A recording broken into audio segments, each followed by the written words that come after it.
Who are you gonna call?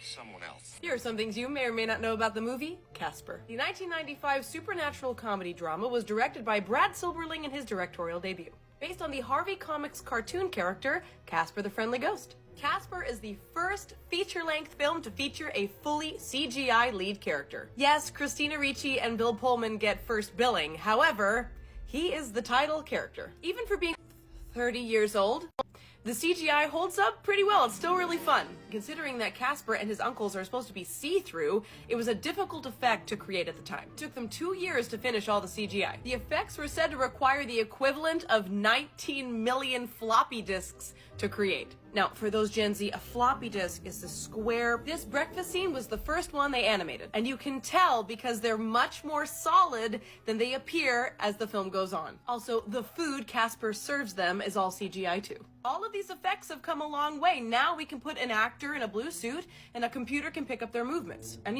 9 times out of 10, it's Andy Serkis. But before this, we used tennis balls. Actually, we still use tennis balls. They're kind of the unsung hero of the CGI world. And it was those same tennis balls that they were acting alongside in their scenes with their CGI co-stars. And other times they were just acting alongside nothing at all, which must be very difficult. The Dan Aykroyd cameo that you saw at the beginning of this video is one of my favorite cameos probably ever. But it wasn't the only one in the film. There's Ben Stein, whose most famous line is probably Bueller.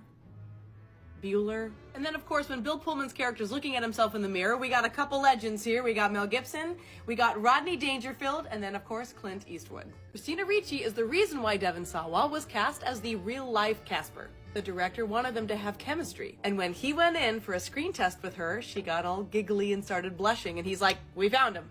He, however, is not the voice of Casper. The voice was done by Malachi Pearson, who also did the voice of Casper in the animated series. When Kathy Moriarty and Eric Idle first enter the house, she says, "What a dump." That was an ad-lib. And an unintentional reference to Betty Davis's line in the 1949 movie Beyond the Forest. Oh, and by the way, apparently Eric Idle was so uninterested in this film, he doesn't even remember filming it and never talks about it. Here's something fun.